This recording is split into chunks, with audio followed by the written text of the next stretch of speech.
தேமுதிக, தமாக மக்கள் நல கூட்டணி கட்சியினர் பங்கேற்கும் திருச்சி மாநாட்டில் தற்போது விடுதலை சிறுத்தைகள் கட்சியின் திருமாவளவன் பேசி வருகிறார். நேரலை பார்க்கலாம்.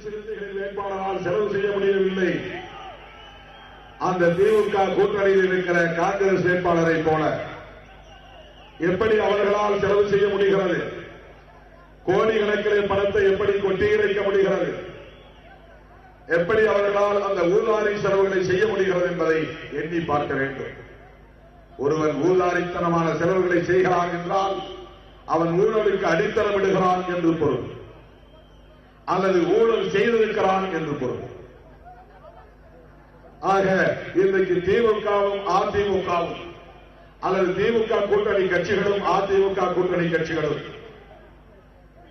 கோடிக்கணக்கான பணத்தை கொட்டி இறைத்து மக்களை விலை பேசுவதற்கு இன்றைக்கு முயற்சித்துக் கொண்டிருக்கிறார்கள். மக்களின் வாக்குகள், ஒரு வாக்கின் மதிப்பு 200 ரூபாய் தானா எண்ணி பார்க்க வேண்டும், அல்லது 2000 ரூபாயா எண்ணி பார்க்க வேண்டும், அல்லது 2 லட்சம் ரூபாயா, அல்லது அதை விடவும் கூடுதலாக 2 கோடி ரூபாயா? இல்லை தோழர்களே, இல்லை. ஒரு வாக்கு என்பது ஒரு மனிதனின் வாழ்க்கை என்பதை மறந்துவிடக் கூடாது. ஒரு மனிதனுடைய வாழ்க்கையோடு தொடர்புடையது.